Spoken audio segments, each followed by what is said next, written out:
各位觀眾，大家好，我係邦叔 Uncle Bong 卡吉利嘅地產經紀。今日咧係2026年嘅第一次同大家見面，我祝大家新年快樂。邦叔新年快樂！新嘅一年我哋會拍啲乜嘢俾觀眾啊？新年梗係拍新屋啦。粵語嘅影視 YouTube 頻道需要你嘅支持，記得訂閱、like 同埋 share。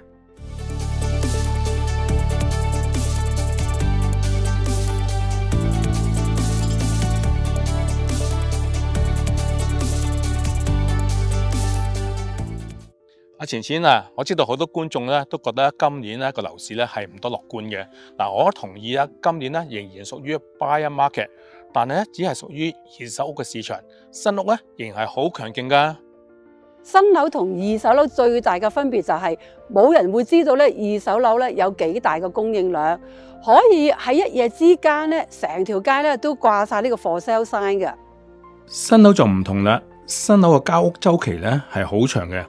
由政府批地、發展商買地、標得起屋，需要漫長嘅時間，所以市場上面嘅二手樓咧，一定多過新樓好多嘅。邦叔啊，點解啊？你會認為未來嘅一年新屋嘅屋價會上升嘅呢？呢個咧就要睇翻加拿大嘅國策啦。到目前為止咧，加拿大仍然禁止外國人買樓嘅禁令咧，將會喺2026年嘅12月31日屆滿。不過最近咧，新上任嘅房屋部長 Gregory Robertson 就放風啦，政府正開始研究其他國家嘅做法，以決定是否容許外國資本再次進入本國嘅房地產市場。雖然話係放風啫，但外界一致都認為以目前加拿大嘅財困海外嘅熱錢係解決燃眉之急嘅最佳方案。不過專家都認為所謂其他國家主要都係仿效澳洲，即係外國人唔可以買二手屋，但可以買樓花或者可供發展嘅土地。呢啲做法既可以保住加拿大嘅面子，同時又可以保住庫址。如果法例通過，外國資本好快就可以湧入本國嘅新屋市場噶啦。邦叔啊，點解你會咁肯定外國嘅資金會湧入呢？唔湧嚟加拿大，仲可以湧去邊呢？過去幾十年，加拿大幾個大城市嘅房地產已經唔係俾人住，甚至唔係俾人炒，而係成為海外資金嘅避風港。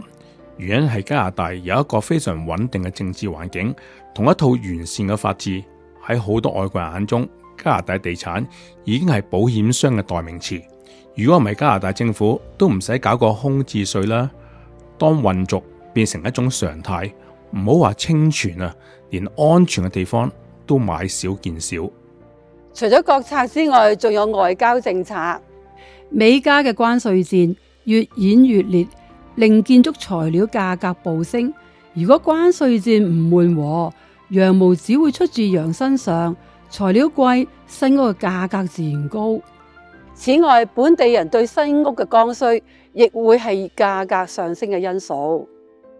我講嘅剛需係財務上嘅剛需，最典型嘅例子係點樣可以令將間屋 basement 合法出租。其實銀行早已經有所謂 mortgage helper 嘅 program， 除咗減低業主每個月嘅供樓壓力，仲可以增加長期嘅槓桿。所以近年來好多標打都會提供分門出入、自帶廚房、合法出租嘅 basement 作為選項。另一個財務剛需係越嚟越多 home business， 屋企可以做按摩、facial、剪髮。